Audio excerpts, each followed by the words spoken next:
আমার যিনি পীর ও মুর্শিদ, বর্তমান যিনি সাজ্জাদ হোসেন হযরত পাক সৈয়দনা সৈয়দ ইয়াসুব আলী আল কাদরি আল বাগদাদি মাদ্দাজিল্লুল আলী, রাসূল পাক সাল্লাল্লাহু আলাইহি ওয়াসাল্লামের ডাইরেক্ট 36তম বংশধর, মাওলা আলী ও ফাতেমার 35তম বংশধর, হুজুর গাউসে পাকের শাহজাদা, তার শাহজাদা, এইভাবে উনার 23তম বংশধর।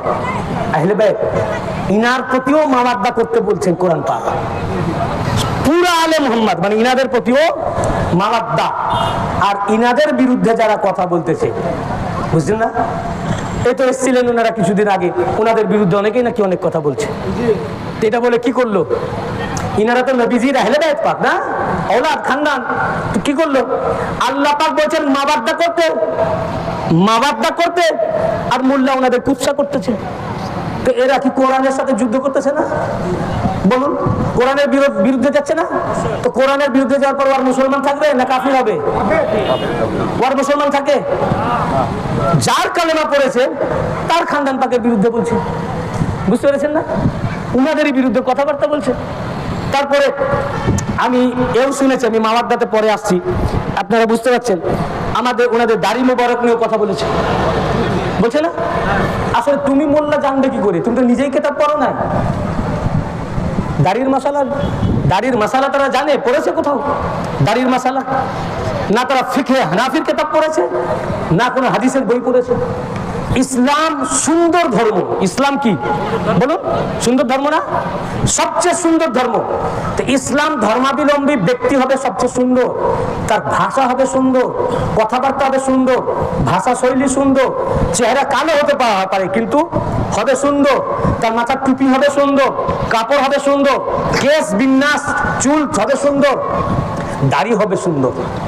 দাড়ি তো শুধু মৌলবীদের জন্য নয়, সকল মুসলমানের উপরে হুকুম, সুন্নাতে মুআক্কাদা, বুঝলেন না? দাড়ি না রাখলে দাড়ি রাখার গুনাহ হবে। তো এখন যদি 3 হাত লম্বা দাড়ি সব মুসলমানই রাখে, এটা তো শুধু মৌলবীদের জন্য নয়, সবারই জন্য। সবাই দাড়ি রাখতে লাগলো, আপনিও রাখছেন, উনিও রাখছেন, সবাই। আর সবার 3 হাত লম্বা দাড়ি, বিশ্বের বুকে মুসলমান মার্কিং হয়ে যাবে যে এই দেখো টেরোরিস্ট যাচ্ছে। আল্লাহর রাসূল কি এই টেরোরিস্ট চিনাবার জন্য এসেছেন? সুন্দর, যাতে অন্য ধর্মাবলম্বী ব্যক্তির পাশে দাঁড় করালে দেখেই যেন বোঝা যায় যে এইটা মুসলমান। কত চেহারা খুলতেই হবে।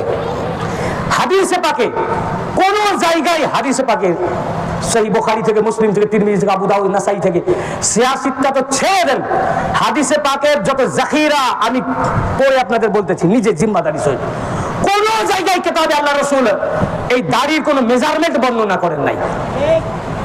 কিতাবে যত হাদিসের কিতাব আছে, সিয়াসিতটা সহ, আহমদ ইবনে হাম্বল, তাবরানী, মাজমাউজ জাওয়ায়েদ, যত হাদিসের কিতাব, কোথাও দাড়ির কোন মেজারমেন্ট কিতাবে নাই। শুধু আছে দাড়ি রাখো, দাড়ি কতটা রাখো এর মেজারমেন্ট আল্লাহ রাসূল বলেন নাই। যদি হাদিসে পাকের কোন কিতাবের একটি ইবারত এমনকি যায়িফ ইবারত যদি কেউ দেখাতে পারে যে আল্লাহ রাসূল বলেছেন 1 মুষ্টি দাড়ি রাখো কি 3 হাত দাড়ি রাখো, এই মেজারমেন্ট নবী পাকের কোন থেকে আছে, আমার চ্যালেঞ্জ তার সাথে। আমি তো এখনো রয়েছি আপনাদের দেশে, এখনো অনেকদিন রয়েছে, বুঝতে পেরেছেন না? যেখানে আল্লাহ রাসূলের কোনো কল নাই এর মেজারমেন্টের উপরে, আপনি মেজারমেন্ট আনার কে? আল ইয়াউমা আকমালতু লাকুম দীনাকুম ওয়া আতমামতু আলাইকুম নি'মাতি। আল্লাহ পাক বলেন আজ তোমাদের দ্বীনকে আমি পরিপূর্ণ করে দিয়েছি এবং তোমাদের উপরে নিয়ামতকে পরিপূর্ণ করে দিয়েছি। আর নতুন করে দিন আসবে কি ভাই? দিন আসবে আর নতুন করে আসবে না। যদি এক মুষ্টি শরীয়ত হতো আল্লাহর রাসূলই বলে যেতেন। আল্লাহর রাসূল যখন বলেন নাই এক মুষ্টির কথা, তো এক মুষ্টির কথা বলা তার মানে মনে করা যে এক মুষ্টিটা বলা উচিত ছিল, নবী বলে যেতে পারেন নাই, আমরা মোল্লারা এটাকে এক মুষ্টির ফতোয়া এনে দিনকে পূর্ণ করে দিলাম। এই আয়াতের বিরুদ্ধে চলে যাচ্ছে, বুঝতে পেরেছেন না? এবং কোরআন পাকে আয়াত পাক আছে সূরা আল হুজুরাত 26 পারা, ইয়া আইয়ুহাল্লাযীনা আমানু লা তুকদ্দিমু বাইনা ইয়াদাইল্লাহি ওয়া রাসূলিহি। হে ঈমানদার বান্দাগণ, খবরদার তোমরা আল্লাহ ও আল্লাহর রাসূলের তাকাদ্দুম করো না, অর্থাৎ আল্লাহ আল্লাহর রাসূলের অগ্রবর্তী হয়ো না। তার মানে কি? কোন ব্যাপারে ওনার অগ্রবর্তী হয়ো না। উনি যেটা বলেননি ওটা তুমি বলো না। একই মজলিসে আছো, খাওয়ার সময় উনি খাওয়ার আগে খেও না, চলার সময় উনি চলার আগে উনার আগে আগে যেও না, উনি কথা বলতেছেন উনি বলার আগে, উনি হুকুম না দেওয়া পর্যন্ত উনার আগে কথা বলো না। উনি যে ফতোয়া দিয়ে যান নাই, উনি দেওয়ার আগে তুমি ফতোয়া দিয়ে যেও না, ফতোয়া দিও না। উনি যে কথা বলেন নাই, উনাকে তাকাদ্দুম করে তুমি বলো না। তো যেখানে উনি কোনো মেজারমেন্ট আনেন নাই, কোনো, তার মানে মেজারমেন্ট শরীয়ত না। উনি যেখানে মেজারমেন্ট আনেন নাই, মুল্লারা যদি মেজারমেন্ট আনে তা তাকাদ্দুম করলো কি করলো না? তাহলে আয়াত পাক লঙ্ঘন হলো না? বরং দেখুন হাদিসে পাক, প্রথম হাদিসটি আমি আপনাদের দাড়ির ব্যাপারে দিব। হাদিসের কিতাব জামে ও তিরমিজি, হাদিস শরীফটা কি? তিরমিজি শরীফের হাদিসে পাক। প্রত্যেক মাদ্রাসায় হাদিসের বই পড়ানো হয়। তিরমিজি শরীফ, দারুল উলুম দেওবন্দ, প্রিন্ট 100 পৃষ্ঠা। কত পৃষ্ঠা? 100, 100 মনে থাকবে সবারই, 100 দেওবন্দ প্রিন্ট। বাবের নাম চ্যাপ্টার, যে চ্যাপ্টার ইমাম তিরমিজি কায়েম করেছেন, অধ্যায়, অধ্যায়টির নাম বাবু মা জাআ ফিল আখয মিন লিহিয়াতিহি, দাড়ি কো দুরুস্ত রাখনা, তার অধ্যায়। দাড়িকে সঠিক দাড়ি রাখা, তার মানে দাড়ি, সব দাড়ি দাড়ি নয়, সুন্নাত নয়, সঠিক দাড়ি রাখার নাম সুন্নাত। সঠিক দাড়িটা কি? প্রথম আমি নবী পাকের আমাল থেকে শোনাবো, দ্বিতীয়টা নবী পাকের কওল থেকে শোনাবো। দুটোর মধ্যে যে কোনো একটা হলেই ওটাই আমাদের আমলের জন্য যথেষ্ট। যদি কওল না থাকে, আমাল থাকে, নবী পাক কি করতেন, তো ওটার জন্য আমাদের, ওটার উপরে আমাদের আমল যথেষ্ট। যদি আমল না থাকে, শুধু কওল থাকে, তো ওটাও যথেষ্ট। দুটাই রয়েছে। আমল হচ্ছে আন আমর ইবনে শুআইব আন আবিহি আন জাদ্দিহি আন্না নবী সাল্লাল্লাহু আলাইহি ওয়া সাল্লাম কানা ইয়াখুযু মিন লিহিয়াতিহি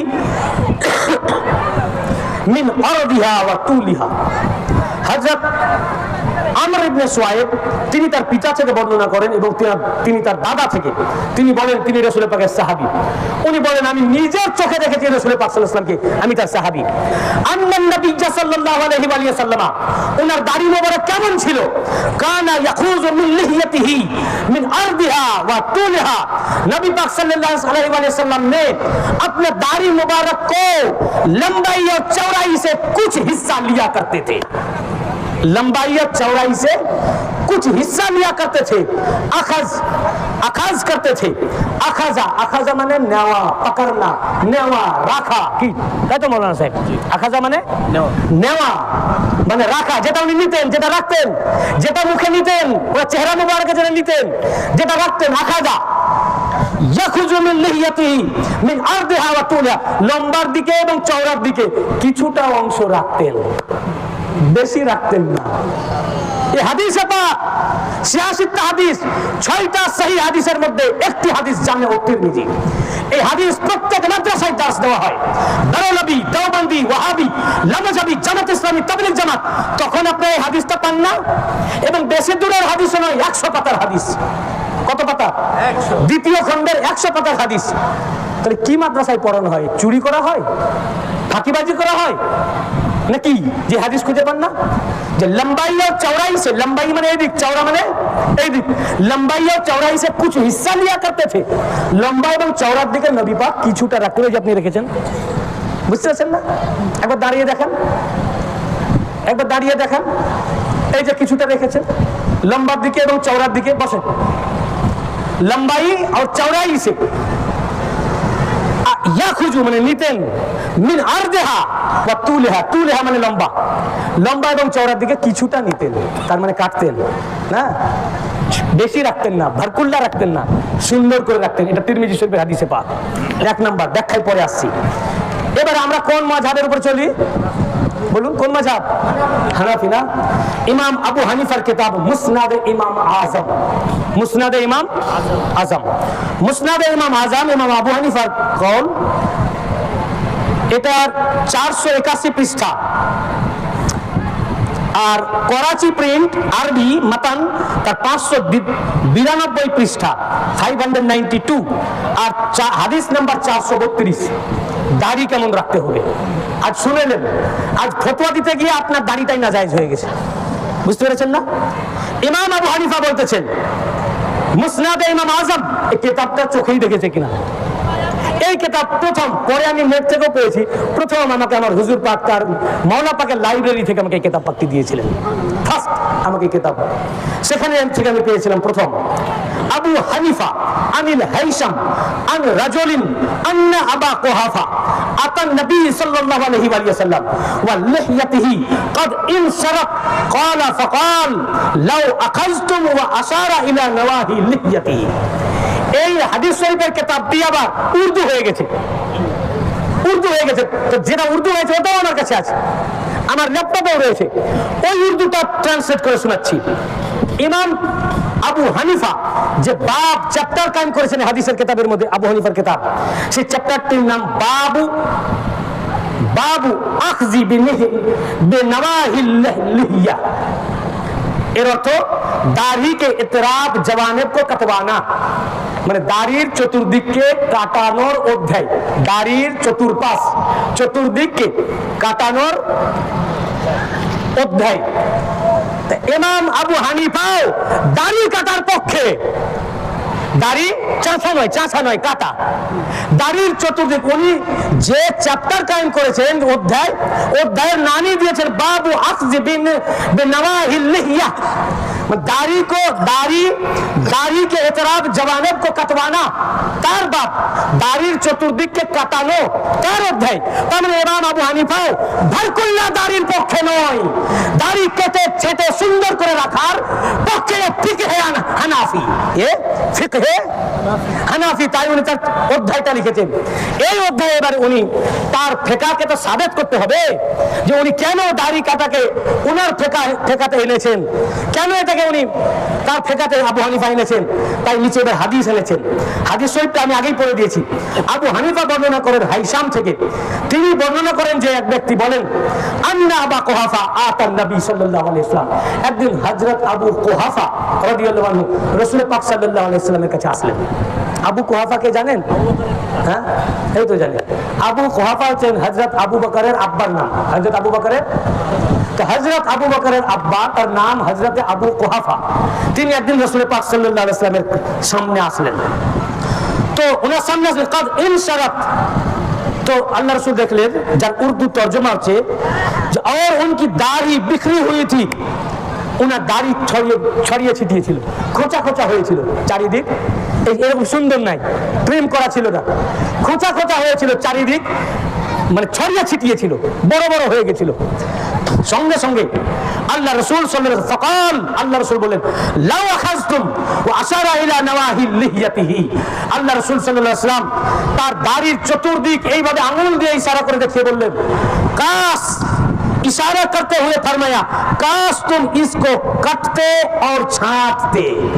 হে আবু কুহাফা, চতুর্দিক আঙ্গুল দিয়ে ইশারা করে বললেন, যদি তুমি এগুলো কেটে নিতে এবং ছেটে ফেলতে, সুন্দর করে নিতে, কত সুন্দর দেখাতো। আবু কুহাফা ফিরে গিয়ে দাড়িকে কেটে ছেটে সুন্দর করে আবার রাসূল পাকের কাছে আসলেন। আল্লাহ রাসূল সাল্লাল্লাহু আলাইহি ওয়া সাল্লাম তিনি দাড়ি কেটে ছেটে সুন্দর করে রাখার জন্য হুকুম করেছেন। তার সাহাবী হযরত আবু বকরের আব্বা, ওনার দাড়ি একটু বড় হয়ে গেছিল, ছড়িয়ে ছিটে গেছিল, আঙুল দিয়ে চতুর্দিকে ইশারা করে দেখিয়ে বললেন, যদি তুমি দাড়িটাকে কেটে ছেটে সুন্দর করে রাখতেন। তো দাড়ি রাখা সুন্নাত। দাড়ি রাখা কি সুন্নাত? যেহেতু আল্লাহ রাসূল রেখেছেন দাড়ি, যেহেতু রাসূল রেখেছেন, দাড়ি রাখা সুন্নাত। কেমন রেখেছেন? কেটে ছেটে সুন্দর করে রেখেছেন। तो दाढ़ी रखना जिस तरह सुन्नत है, दाढ़ी को कटवाना और छांटना यह भी सुन्नत रसूल है। दाढ़ी को काट के और छांट के दुरुस्त रखना यह सुन्नत मुस्तफा है। भरकुल्ला दाढ़ी यह सुन्नत नहीं, ये रविंद्रनाथ ठाकुरेर दाढ़ी। भरकुल्ला दाढ़ी यह सुन्नत नहीं, सुन्नत दाढ़ी काट के और छांट के दुरुस्त करके दाढ़ी रखना यह सुन्नत रसूल है। একটি তিরমিজি শরীফের হাদিস যে রাসূল পাক নিজেই দাড়ি কেটে সেটা সুন্দর করে রাখতেন। তো আর এটি রাসূল পাকের হুকুম, মুখে বললেন যে যদি তুমি এগুলো কেটে ছেটে সুন্দর করতে, কত সুন্দর দেখাতো, এটা ওনার হুকুম। তো দাড়ি কেটে ছেটে সুন্দর করে রাখা ये कौल मुस्तफा से भी साबित है और फेल मुस्तफा से भी साबित है। রাসূল পাকের উক্তি হাদিস দ্বারাও সাবিত এবং রাসূল পাকের কর্ম, নিজের যেভাবে দাড়ি রেখেছেন এই কর্ম দ্বারাও সাবিত হয়ে গেল। তাহলে আমরা যে দাড়ি রাখি এটাই রাসূলুল্লাহর দাড়ি। আমরা কোনো লিমিট টানি না। কারো চেহারা অনেক সুন্দর বড়, কেউ একটু বড় রাখলো, সেটাও সুন্নাত, সেটাও রাখতে পারে, আমরা মানা করি না। কেউ এক মস্তি রাখলো, সেটাও সুন্নাত, আমরা মানা করি না। কারো চোখে মনে হয় যে একটু ছোট রাখলে ভালো লাগবে, সেটাও সুন্নাত, আল্লাহ রসুল বলেছেন। কিন্তু হাত টানা ইয়ে সুন্নাতের খেলা, সীমারেখা টেনে দেওয়া যে এই রকম রাখতে হবে, কাটা যাবে না, এটা সুন্নাতের খেলা। কারণ আল্লাহ রসুল হুকুম করেছেন কাটতে। আবু হানিফার কিতাব থেকে সাবিত, তিরমিজি শরীফের হাদিস থেকে সাবিত, রাসূলের পাকও কেটেছেন, কেটে সুন্দর করে রেখেছেন। বুঝতে পেরেছেন না? এইটা হচ্ছে দাড়ির মাসালা। আসলে এই মাসালারা জানবে কি করে? মোল্লা তো কোন রকম করে পেট চলা লেখাপড়া করেছে, আর হাতে রশিদ ধরিয়ে দিয়েছে গ্রামে গ্রামে, এই কওমি মাদ্রাসাতে যেগুলো আমাদের ইন্ডিয়াতে হয়, মানে টাকা তোলা, চাঁদা তোলা। বুঝতে পেরেছেন না? কাজেই কোন আমরা এগুলো কোথা থেকে পেলাম? আহলে বাইত পাক থেকে। কাজেই খবরদার আহলে বাইত পাকের বিরুদ্ধে আঙুল তুলবেন না। উনারা যেটা করেন ওটাই বারহা, ওটাই সত্য। কারণ রাসূল পাক বলেছেন আমি দুইটি জিনিস ছেড়ে যাচ্ছি, একটি কোরআন, দ্বিতীয়টি আমার আহলে বাইত। দ্বিতীয়টি কি? আমার আহলে বাইত। অতএব আমার আহলে বাইত যেটা করবেন ওটাই শরীয়ত, ওটাই সুন্নাত। এতদিন আপনারা হাদিস জানতেন না, আপনারা উনাদেরকে দেখে আমল করতেন, আজ হাদিস দেখলেন, তাই না? এই জন্য রাসূল পাক সাল্লাল্লাহু আলাইহি ওয়া সাল্লাম ইরশাদ ফরমিয়েছেন, দেখুন ঈমান কি। রাসূল পাক সাল্লাল্লাহু আলাইহি ওয়া সাল্লাম ইরশাদ ফরমিয়েছেন ঈমান, ঈমানটা কি জিনিস। রাসূল পাক সাল্লাল্লাহু আলাইহি ওয়াসাল্লাম ইরশাদ ফরমিয়েছেন, আন আব্দুল্লাহ আব্দুর রহমান ইবনে আবি লাইলা আন আবি ক্বালা ক্বালা রাসূলুল্লাহ সাল্লাল্লাহু আলাইহি ওয়া সাল্লাম লা ইউমিনু আবদুন হাত্তা আকুনা হাব্বা ইলাইহি মিন নাফসিহি ওয়া তাকুনা ইতরাতি হাব্বা ইলাইহি মিন ইতরাতিহি ওয়া তাকুনা আহলি হাব্বা ইলাইহি মিন আহলিহি ওয়া তাকুনা জাতি হাব্বা ইলাইহি মিন আহলিহি জাতিহি। ইমাম তাবরানী মুজাম্মুল কবিরের 7ম খণ্ডের 75 পৃষ্ঠায় হাদিস riwayat করেছেন। আবার ইমাম বাইহাকি সুয়াবুল ঈমানে, ইমাম দাইলামি মুসনাদুল ফেরদাউসে, ইমাম হাইসামি মাজমাউজ জাওয়ায়েদ, এতগুলো কিতাবের মধ্যে রাসূল পাক সাল্লাল্লাহু আলাইহি ওয়া সাল্লাম ইরশাদ ফরমিয়েছেন, ততক্ষণ পর্যন্ত কোন বান্দা ঈমানদার হবে না যতক্ষণ পর্যন্ত সে বান্দা আমাকে নিজের জান থেকে মুহাব্বত না করবে, আমার ইতরাত সন্তান সন্ততিকে নিজের সন্তান সন্ততি অপেক্ষা বেশি মুহাব্বত না করবে, আমার আহলে বাইতকে নিজের আহলে বাইত অপেক্ষা বেশি মুহাব্বত না করবে, এবং আমার বংশকে যতক্ষণ পর্যন্ত নিজের বংশের উপরে মুহাব্বত না করবে, ততক্ষণ পর্যন্ত কোন বান্দার কলবে ঈমান প্রবেশ করবে না। উনাদের উপরে ফতোয়াবাজি নয়, উনাদের উপরে মুহাব্বতই হলো ঈমান। অতএব উনাদের উপরে মুহাব্বত বাদ দিয়ে উনাদের উপরে যারা ফতোয়া আরোপ করে, ওরই ঈমান নষ্ট হয়ে গেছে, সে বেঈমান মারদুদ হয়ে গেছে। বুঝতে পেরেছেন না? শুধু তাই নয়, এই আয়াতের তাফসীরে আল্লামা জালালউদ্দিন সুয়ুতী তাফসীরে দুররে মানসুরের মধ্যে ইমাম তিরমিজি শরীফের 2য় খণ্ডের 217 পৃষ্ঠা, দারুল উলুম দেওবন্দ প্রিন্ট, এবং ইমাম তিরমিজি বলেছেন হাদিসটি হাসান এবং সহিহ। এবং আহমদ ইবনে হাম্বল তার মুসনাদে রাসূল পাক সাল্লাল্লাহু আলাইহি ওয়া সাল্লাম ইরশাদ ফরমিয়েছেন, ওয়াল্লাযী নাফসি বিয়াদিহি লা ইয়াদখিলু কলবা রাজুলিন মিনাল ঈমান হাত্তা ইউহিব্বুকুম লিল্লাহি ওয়া লিরাসূলিহি।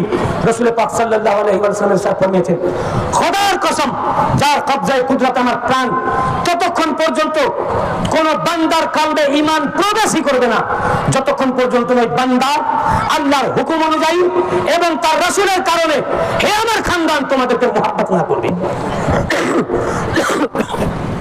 বুঝতে পেরেছেন? যতক্ষণ পর্যন্ত আহলে বাইত পাককে মুহাব্বত না করবে, রাসূল পাক সাল্লাল্লাহু আলাইহি ওয়াসাল্লাম বলেন খোদার কসম ততক্ষণ পর্যন্ত তার কলবে ঈমানই প্রবেশ করবে না। আর মুহাব্বত বাদ দিয়ে উনাদের নাম পাকে উনাদের বিরুদ্ধে ফেসবুকে লিখতেছে। কার বিরুদ্ধে? মেদিনীপুর দরবারের বিরুদ্ধে লিখতেছে না, লিখছে আহলে বাইতের বিরুদ্ধে, যাদের রাসূল পাক কসম করে বললেন খোদার কসম ওই বান্দার কলবে ঈমান প্রবেশ করবে না যতক্ষণ পর্যন্ত ওই বান্দা আমার আহলে বাইতকে মুহাব্বত না করে। যারা উনাদের বিরুদ্ধে ফতোয়াবাজি করলো, আমার মাওলা পাক আসার পর আহলে বাইত পাক ওর আর ঈমান আছে? ঈমান যদি আপনি বলেন এরপরে ও মুমিন, তাহলে রাসূলুল্লাহর কথা মিথ্যা, নাউযুবিল্লাহ আস্তাগফিরুল্লাহ, উনার কথা মিথ্যা হবে। আল্লাহ রাসূল কসম করে বলেন খোদার কসম ঈমান প্রবেশ করবে না। এখন আপনি বলবেন কেন? ওরা যে টুপি পরে, ওর যে দাড়ি আছে, ও যে কালেমা পড়ে, ওর নাম যে আব্দুল্লাহ, আল্লাহর বান্দা, কি আব্দুর রহমান, ও যে মুসলমান, সেটাও আল্লাহ রাসূল জবাব দিয়েছেন হাদিসে পাক। আল্লামা জালালউদ্দিন সুয়ুতী তাফসীরে দুররে মানসুর আল কাহিরা মিসর প্রিন্ট 13তম খণ্ড 105 থেকে 150 থেকে 151 পৃষ্ঠা, এবং হাদিসের কিতাব আহমদ ইবনে হাম্বল মুসনাদ শরীফের 3য় খণ্ডে 295 পৃষ্ঠা, এবং আল্লামা হাকিম আল মুস্তাদরাক আলা সহিহাইন 2য় খণ্ডে 332 থেকে 333 পৃষ্ঠা, এবং হাকিম বলেছেন হাজা হাদিসুন সহিহুন, এই হাদিসটি সহিহ। হাদিসটা কি সহিহ?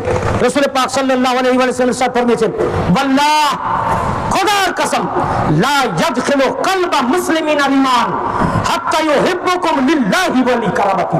রাসূল পাক সাল্লাল্লাহু আলাইহি ওয়াসাল্লাম ইরশাদ ফরমিয়েছেন, খোদার কসম, ততক্ষণ পর্যন্ত ওই মুসলমানের কলবে ঈমান প্রবেশ করবে না, ততক্ষণ পর্যন্ত ওই মুসলমানের কলবে ঈমান প্রবেশ করবে না যতক্ষণ পর্যন্ত ওই মুসলমান আল্লাহর হুকুম অনুযায়ী এবং আমার নিকট আত্মীয়তার কারণে আমার আহলে বাইতকে মুহাব্বত না করে।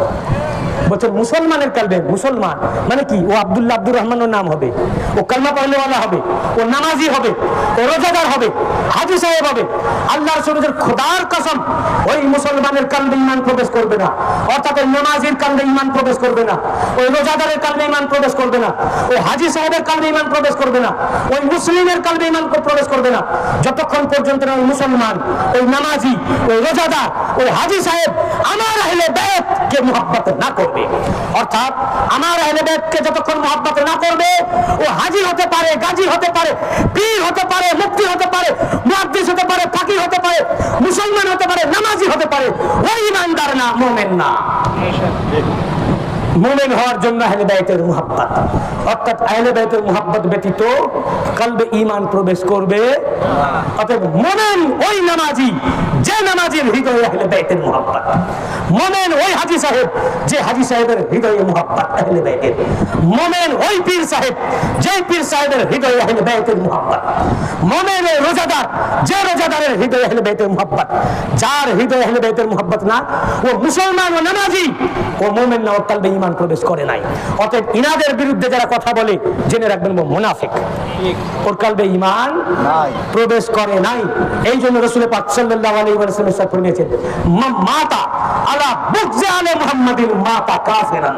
যারা আহলে বাইত পাকের উপরে দুশমনী রাখবে আর দুশমনী রেখে মৃত্যুবরণ করলো, ও কাফির হয়ে মৃত্যুবরণ করলো। দুশমনী আহলে বাইত কি হলো তাহলে? বলুন, সবাই বলুন, দুশমনী আহলে বাইত কে? সবাই বলুন, দুশমনী আহলে বাইত কে? যারা আহলে বাইতের প্রতি দুশমনী রাখে সে কে? আহলে বাইতের বিরুদ্ধে যারা লেখালেখি করে তারা কে? আহলে বাইত পাকের বিরুদ্ধে যারা কথা বলে তারা কে? আহলে বাইত পাকের বিরুদ্ধে যারা ফেসবুকে পোস্ট দেয় তারা কে? রাসূল পাক পরিষ্কার বলেছে তাফসীর আল কবির, কুল লা সালাকুম আলাইহি আজরান। আমাদের আজকের আলোচ্য আয়াতের তাফসীরে ইমাম ফখরুদ্দিন রাজি রাহমাতুল্লাহ আলাইহি তাফসীর আল কবিরের 27তম খণ্ডে 167 পৃষ্ঠায় হাদিস শরীফ রিওয়ায়াত করেছেন। আল্লাহর নবী বলেছেন, ও আমার দলে থাকতে পারে কিন্তু দল থেকে বহিষ্কৃত, ও কাফির। এবং লাম ইয়াসুমা রায়াহাতাল জান্নাহ, বলেন আমার আহলে বাইত পাকের যে দুশমনী রাখবে ও জান্নাত যাওয়া তো দূরের কথা, জান্নাতের খুশবু তক পাবে না। এবং বললেন কিয়ামতের দিনে যখন উঠবে তার এই দুই কপালের মাঝে লেখা থাকবে ও আল্লাহর রহমত থেকে বঞ্চিত। এরপরেও আহলে বাইতের দুশমনী করবেন ভাই? আহলে বাইত পাকের দুশমনী করবেন? হ্যাঁ? আর এখনো যারা দুশমনী করতেছে তারা কি? কাজেই ভাই ঈমানের রাস্তায় যদি আসতে চান এখনো সময় আছে। কুল্লু নাফসিন যায়কাতুল মাউত, হর নফসকে মৃত্যুর স্বাদ চাখতে হবে ভাই। মৃত্যুর পর তখন আফসোস ছাড়া কিছু করার থাকবে না। এখনো মৃত্যু আসেনি, টাইম আছে। তওবা করুন, অনুশোচনা করুন, ওনাদের কাছে ক্ষমা চান, মাফ চান। ওনাদের দয়া হলে আল্লাহ পাক মাফ করলেও করতে পারেন। আহলে বাইতের দুশমনীকে ছেড়ে ওনাদের মুহাব্বতের খাতায় নাম লেখান। আল্লাহ পাক আমাদেরকে তৌফিক আতা করুন, আমরা যেন আহলে বাইতের গোলামি করতে পারি, ওনাদের মুহাব্বত করতে পারি, ওনাদের মুহাব্বতে নিজেকে ফানাহ করতে পারি। আমিন।